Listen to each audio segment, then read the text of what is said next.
Hello everyone, and welcome.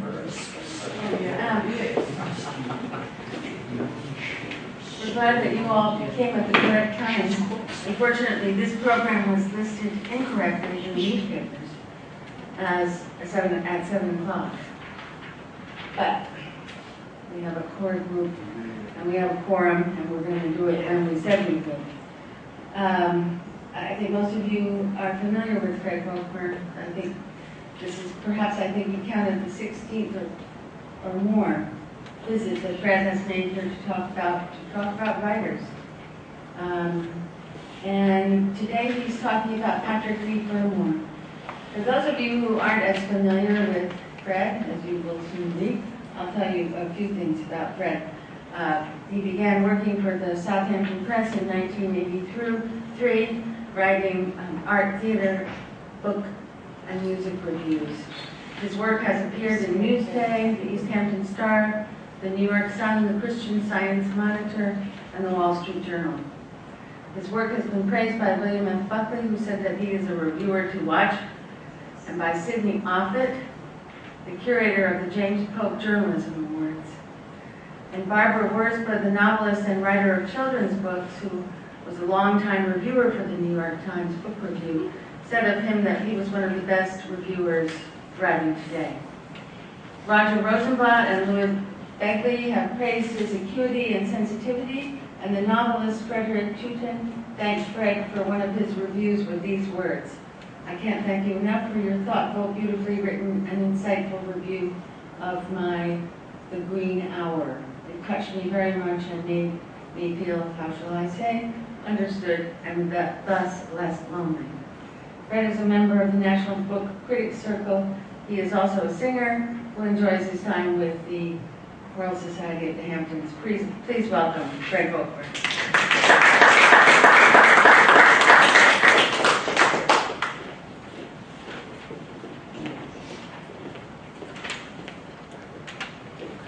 Thank you, Penny, and thank you all for coming. I know the traffic can be difficult at this time of day.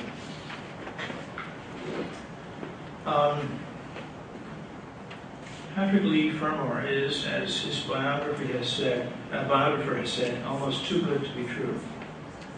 When he was a young man at 17, he shouldered a rucksack and walked from the Hook of Holland to Istanbul, which he so called Constantinople. When he was in his 60s, he swam the Hellespont in homage to Lord Byron, his hero.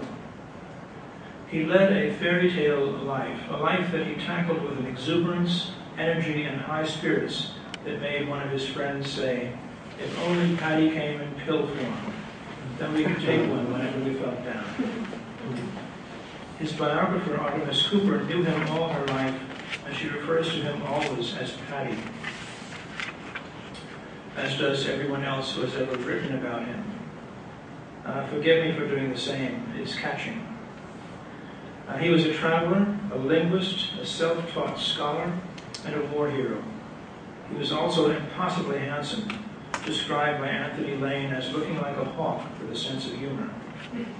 A British journalist has said of him that he is a combination of Indiana Jones, James Bond, and Graham Greene. He is, by all accounts, one of the greatest, if not the greatest, travel writer of the 20th century. His prose is unmatched in this century or the last. Some have even put him in the first rank of writers of English of any age.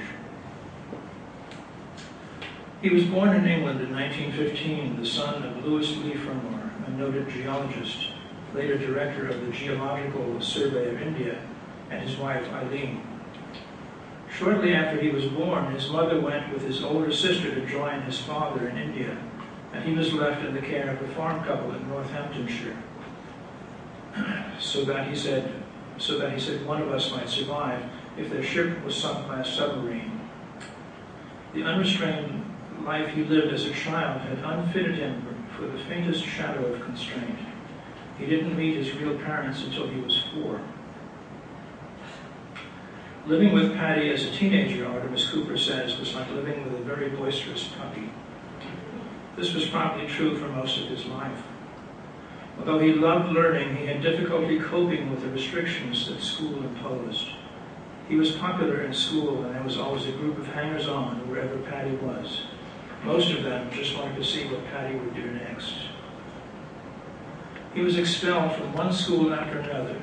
Twice he was sent to a school for difficult children. One of his schoolmasters said that he was a dangerous mixture of sophistication and recklessness. His last school was the King's School, Canterbury, from which he was expelled for holding hands with the greengrocer's daughter. How times have changed. His exasperated father determined that the best thing for him was to be sent to Sandhurst, the Royal Military College. He was tutored and passed the final entrance exam, but could only be admitted when he turned 18. So he was at loose ends for 6 months, living with friends in London. During this time, he gradually lost his desire for the military life and resolved to be a writer, a resolve that was fueled by intense reading. But like most young people who want to write, he had nothing to write about. So he was very frustrated. But then he said a plan unfolded with the speed and the completeness of a Japanese paper flower in a tumbler. To change scenery, abandon London and England, and set out across Europe like a tramp, or as I characteristically phrased it to myself, like a pilgrim or a palmer, an errant scholar. All of a sudden, this was not merely the obvious, but the only thing to do. I would travel on foot, sleep in hayricks in summer, shelter in barns when it was raining or snowing, and only consort with peasants and tramps. If I lived on bread and cheese and apples, jogging along on 50 pounds a year, there would even be some cash left over for paper and pencils and an occasional mug of beer. A new life, freedom, something to write about. And so he set out shortly before his 18th birthday, resolving, as he said, to walk from the Book of Holland to Constantinople. His father gave him an allowance of £4 a month, about $300 in today's currency, though he did not quite give his blessing to the enterprise.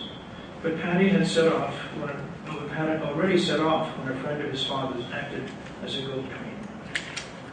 He had a few pounds in his pocket and a letter of introduction to a nobleman along the way. In his rucksack was a copy of the Oxford Book of English Verse and Horace's Odes.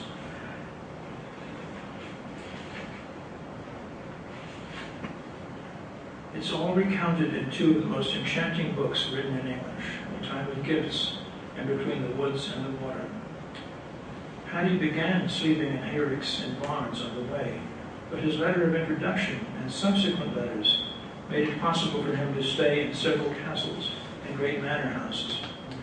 He often stayed for a long time, and he parked himself in the great libraries of these houses, immersing himself in the regional history of Eastern Europe, reading Proust and learning new languages.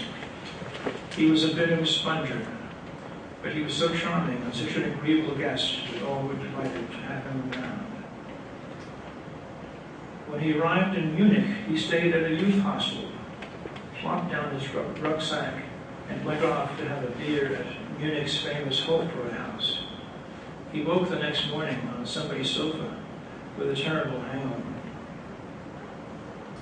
When he returned to the hostel, he found that his rucksack, containing clothing, passport, books, and money, had been stolen. He expected to be shipped home, but the British consulate was kinder than he expected, and probably than he deserved. The consulate issued him a brand new passport and said, "His Majesty's government will lend you a £5. Send it back sometime when you're less broke." He sent it back a year later when he arrived in Constantinople. Before his loss, he had sent a letter of introduction to a family that lived a few miles outside Munich. They welcomed him with open arms, and the family's sons tried to replace what he had lost. They also gave him letters of introduction and urged the recipients to do what they could for this curious and amusing young man. One of the few criticisms of his work is political. Paddy is walking across a land where Hitler had come into power a year earlier. He says the proportion of stormtroopers and SS in the streets was unusually high and still mounting, and the Nazi salute flickered about the pavement like a tic de la rue. There are allusions to beer-drinking brown shirts, to fanatical converts to Nazism, and to awkward antagonistic conversations about the merits of National Socialism. But these people are mostly boorish or naive rather than sinister. Paddy makes no attempt to darken his experience with hindsight. And besides, the ugliest phases of Nazism were still to come. Nothing in his background, he says, had fitted him to divine the future, or even to carry on a mature political argument. In this respect, he writes, I might have been sleepwalking. Instead, what he gives us is the account, poignant for its honesty, of a politically innocent young man, wonder-struck instead by history and landscape, hiking across a continent that will soon change forever. He continued on his way, making friends wherever he went, alternating between barns and manor houses, until he finally did arrive at Constantinople. While there, his diary entries became shorter and almost perfunctory. Artemis Cooper feels that it was anticlimactic. Now that he had achieved his goal, what next? No further sense of purpose had presented itself. He was as much at sea as he was before he even thought of his great walk. From there he went west into Greece, a country that had always loomed large in his imagination. He took a tramp steamer to Mount Athos and stayed at several of the monasteries on the mountain.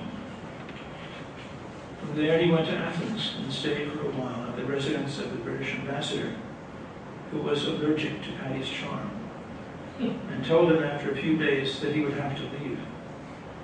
While attending a party, he met a beautiful Romanian princess, Valasha Catuguzane.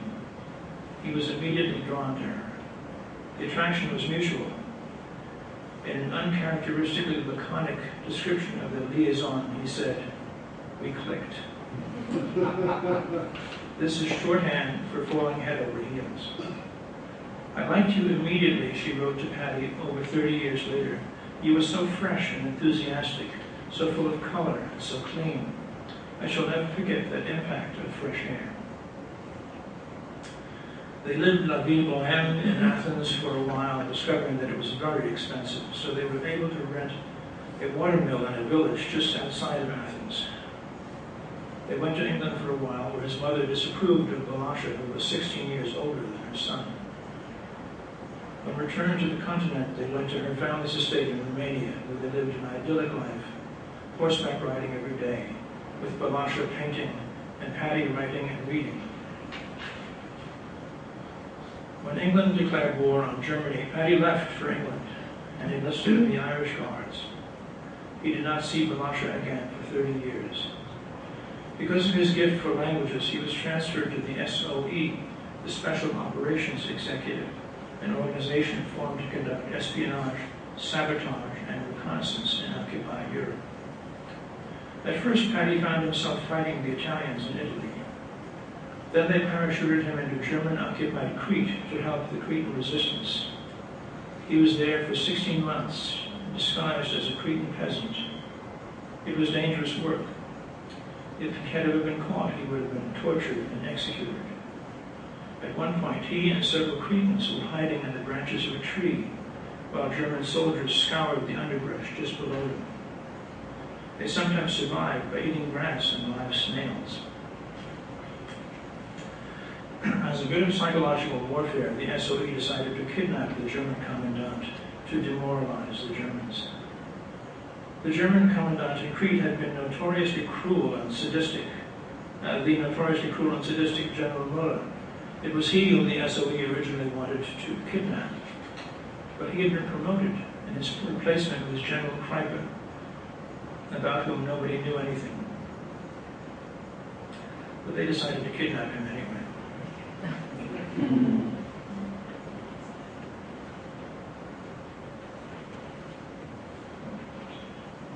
Paddy and his second in command, William Stanley and William Moss, dressed in German uniforms, flagged down the general's car as it was driven from German headquarters to his home at the Villa Ariadne.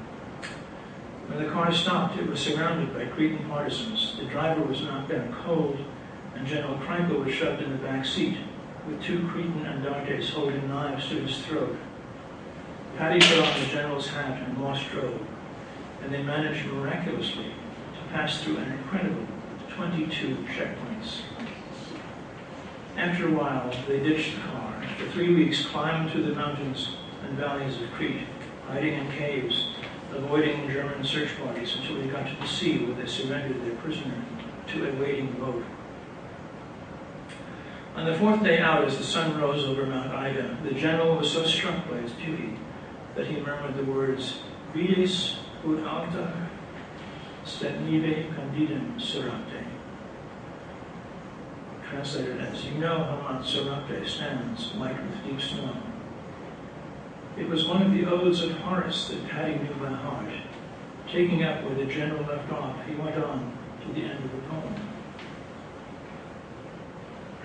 He says, "The general's blue eyes swiveled away from the mountaintop to mine, and when I finished, after a long silence, he said, 'Ach so, Herr Major.'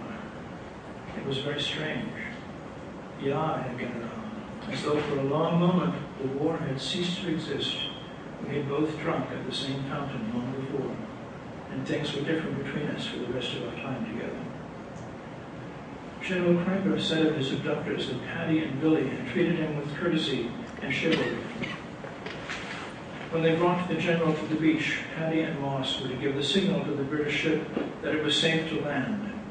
The signal was SB. Unfortunately, when the time came, they all knew the Morse code for S, but didn't know how to signal B.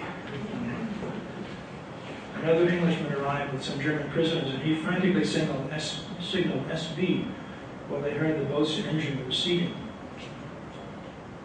Towards the end of the abduction, Paddy developed severe pain in his right arm.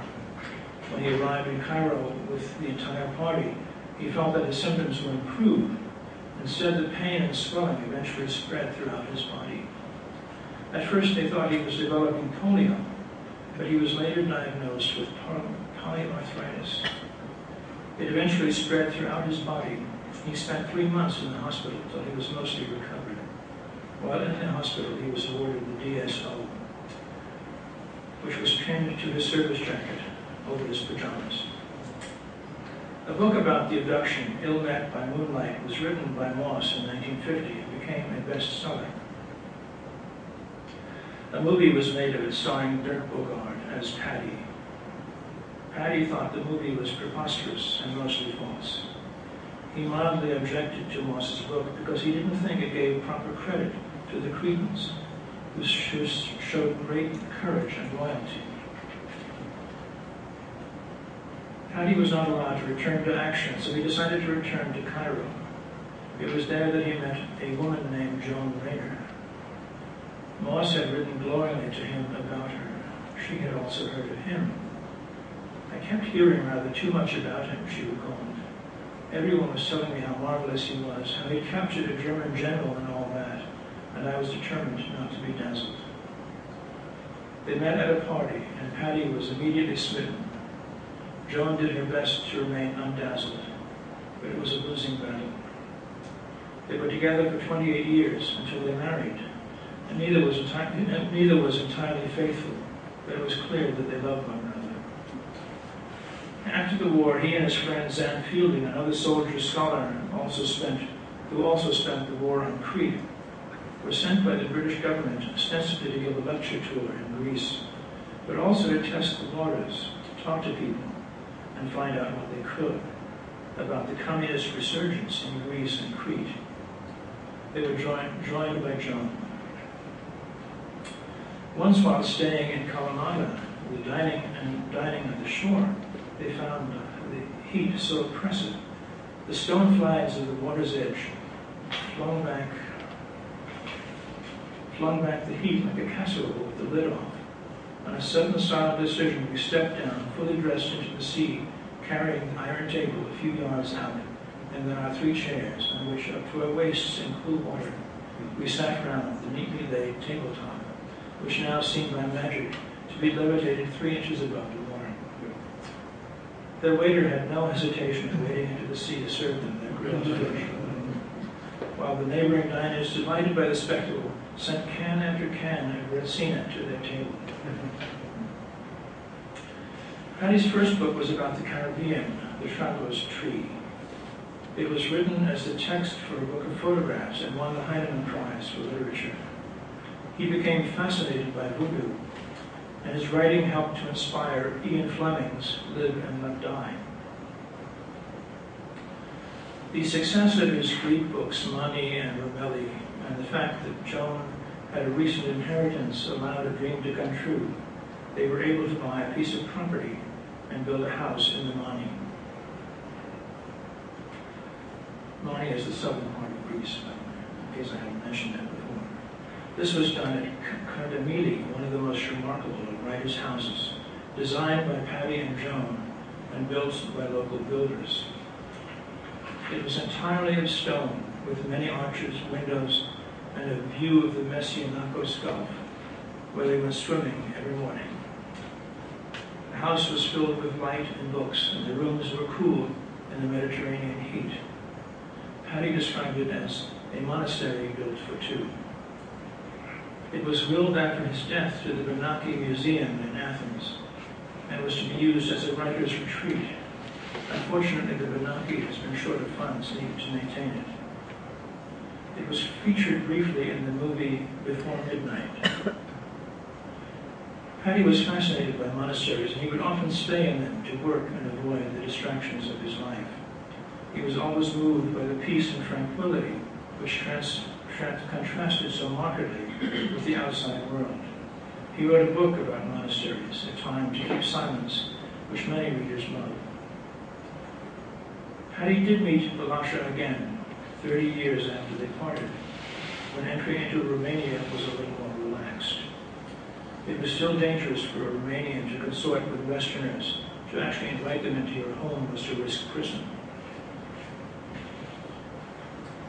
Patty was picked up at his hotel by Balasha's niece on a motorbike and taken 2 hours away where Balasha lived.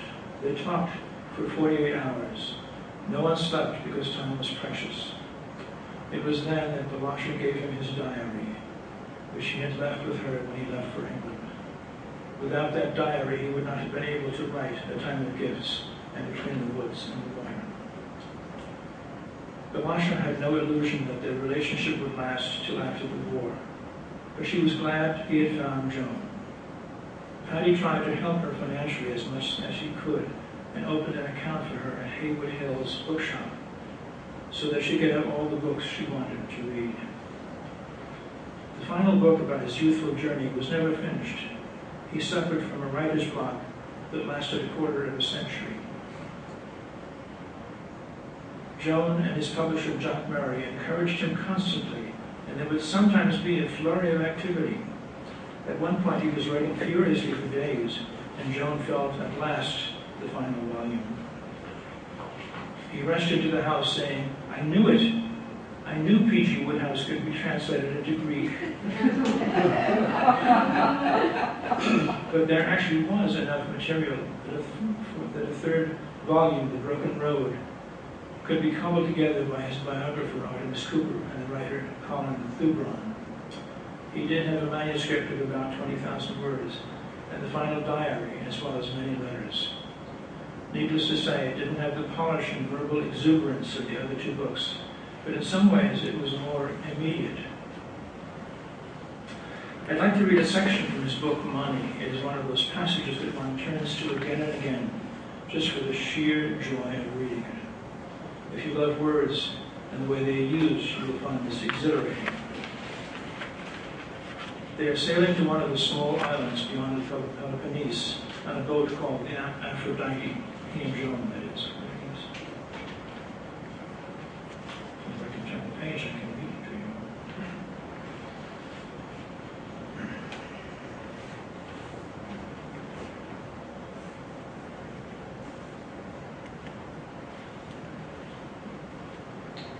Soon the delighted cry of Delphinia went up. A school of dolphins was gamboling half a mile further out to sea. They seemed to have spotted us at the same moment. For in a second, half a dozen were tearing their way towards us, all surfacing in the same parabola, and plunging together as if they were in some invisible harness. Soon they were careering alongside and round the bows and under the bowsprit, glittering muscle blue on top, fading at the sides through gunmetal, dune-like markings, to pure white, streamlined and gleaming from their elegant beaks to the clean-cut flukes of their tails.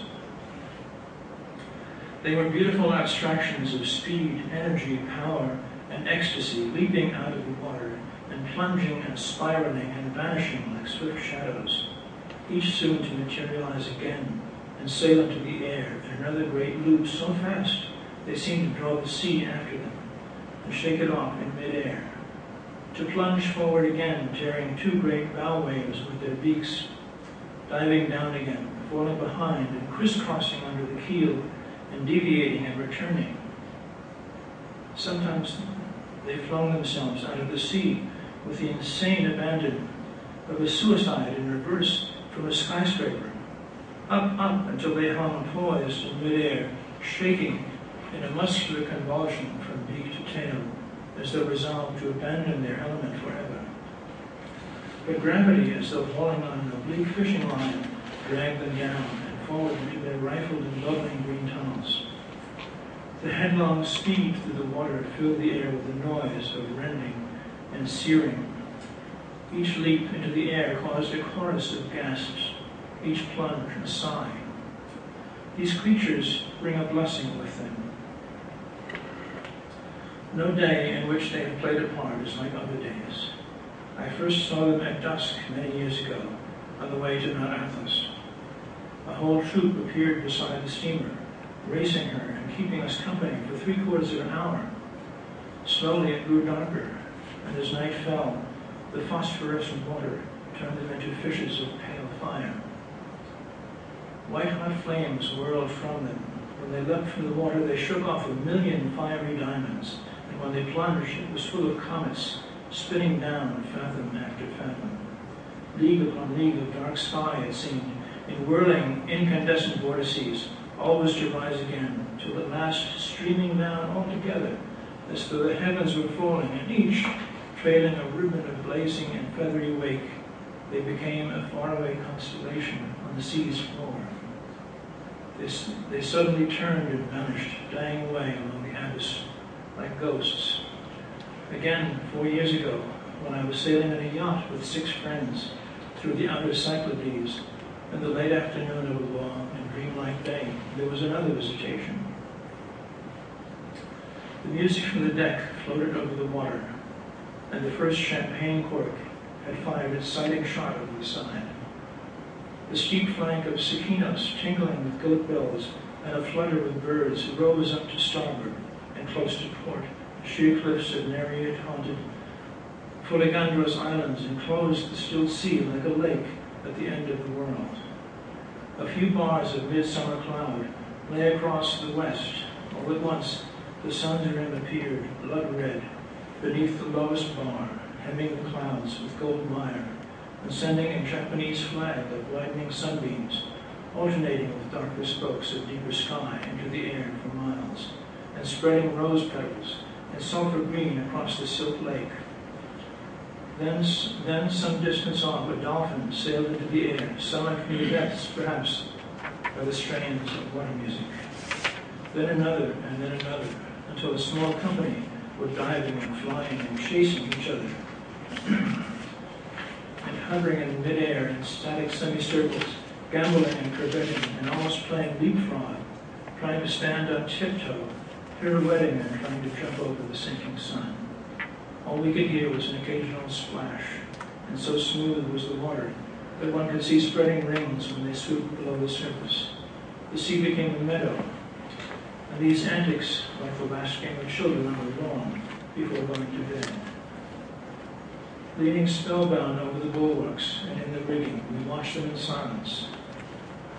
All at once, on a sudden decision, they vanished, just as they vanished from the side of the Aphrodite in this chapter, off the stern and shadowless rocks of the Mummy. Kala enai te delphinia, the actor said when they had gone. Dolphins on wood. Joan died in 2003 at the age of 91 from a fall in her bedroom. Whenever anything curious or funny happened, Patty would say, "I must show it to Joan," and then he realized that he couldn't. Patty died in 2012 at the age of 96. He is buried next to Joan in the churchyard near her ancestral home in Dumbleton in Buckinghamshire. Thank you.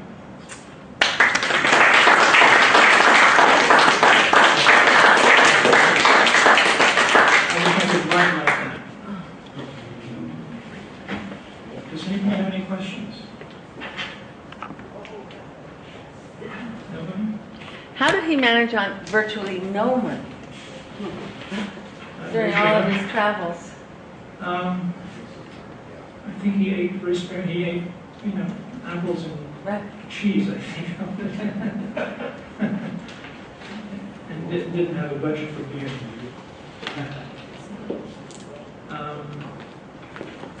Yes, we. Did he write about any other animals? Oh, gosh. Not directly, no. It shows us just because it was so colorful and it was so much like music, It's just brilliant. And you hear in the language, just the movement of the dolphins. What's that? Like Melville. Like Melville, When he died, yeah. what was the critical response? And I guess this is a question really about his reputation. Everyone. All the obituaries said he was a great, great writer. And unfortunately, he was more well known in England than in the United States. I don't know why that is, but it's often true that there are many really fine writers, English writers, whom Americans don't know. Did you say something about the screenplay that you did? About what? The screenplay? No, I didn't. It was terrible. It starred Orson Welles and Orson Welles, Trevor Howard, Juliet Greco, Errol Flynn, his last movie, and Derek Howard. He said was drunk throughout the entire movie, throughout the entire film. It was produced by John Huston. Actually, I think Patty matched Errol Flynn in Drink for Drink. And he had a small part. He had a small part in it. Did anybody ever hear of the novel, The Roots of Heaven? It's a very, very good novel. It was a terrible, terrible movie. It was written by a Frenchman named Romain Gary. And Patty had a brief walk-on part in that. He's just something like, he walks out saying, "Here they come," or something like that. And then he's gone from the screen.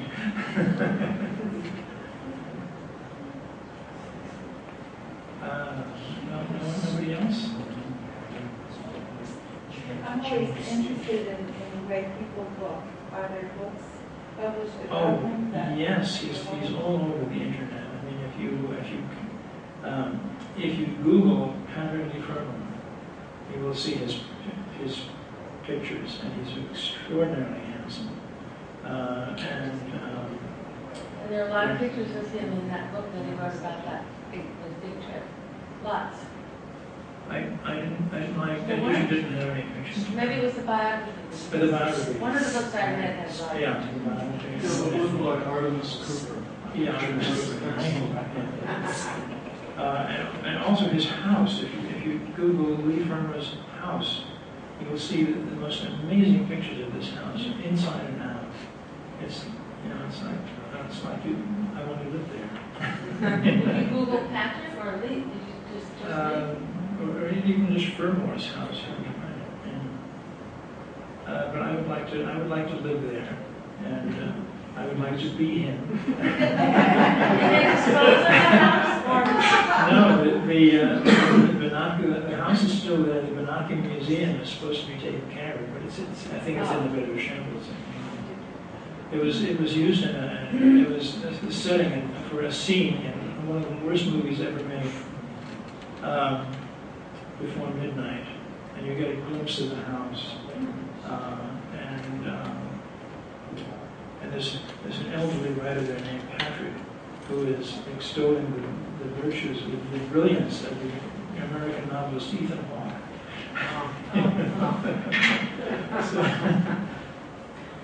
So, it was a terrible movie, but I saw it just because it had the house.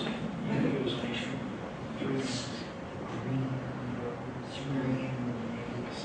Okay, anything else? Well, thank you very much.